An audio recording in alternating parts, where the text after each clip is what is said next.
Magandang umaga po sa inyong lahat. Sa palagay ko po ay nabalitaan nyo na po na binomba ng Israel at saka ng Amerika ang Iran.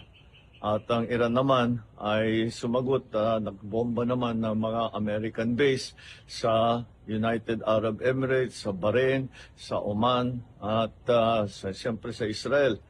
Alam naman natin na napakarami ang Pilipino diyan sa bandang Middle East. I'm sure nag-aalala kayo sa inyong mga kilala, mga kaibigan at mga kaanak na nandun. Mula nung nabalitaan natin na nagsimula itong gera, ay nagmo-monitor na kami kahapon pa ng late afternoon sa ating mga embassy, sa ating mga labor attaché, sa lahat ng mga embassy natin doon sa Middle East.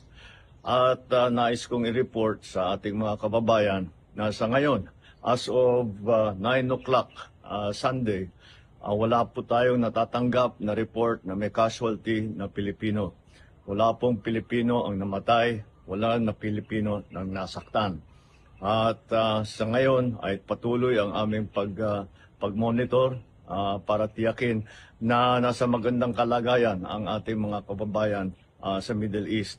Ang ating tuloy-tuloy na binabantayan dahil ito ay kailangan natin tuloy-tuloy na bantayan at hindi ito tapos pa.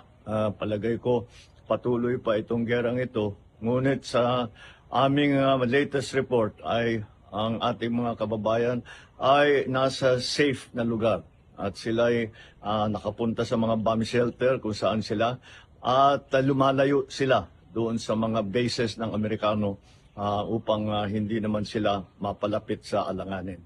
Patuloy po ang pagre-report natin habang dumadating po ang report sa akin. Magandang umaga po. Mga kababayan, Assalamualaikum warahmatullahi wabarakatuh. Dahil sa kamakailang paglala ng tensyon at labanan sa ilang bahagi ng Gitnang Silangan, hinihikayat ang lahat ng Filipino na kasalukuyang naninirahan o naglalakbay sa rehiyong ito na manigurado sa pag-iingat at pagsagawa ng mga kinakailangang hakbang upang mapangalagaan ang inyong kaligtasan. Iwasan ang mga lugar na may nagaganap na operasyong militar o malaking pagtitipon ng publiko.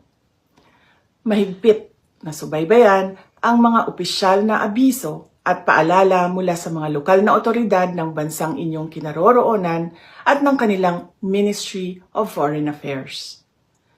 Maging mapagmatyag sa mga balita mula sa mapagkakatiwalaang organisasyon ng media. Panatili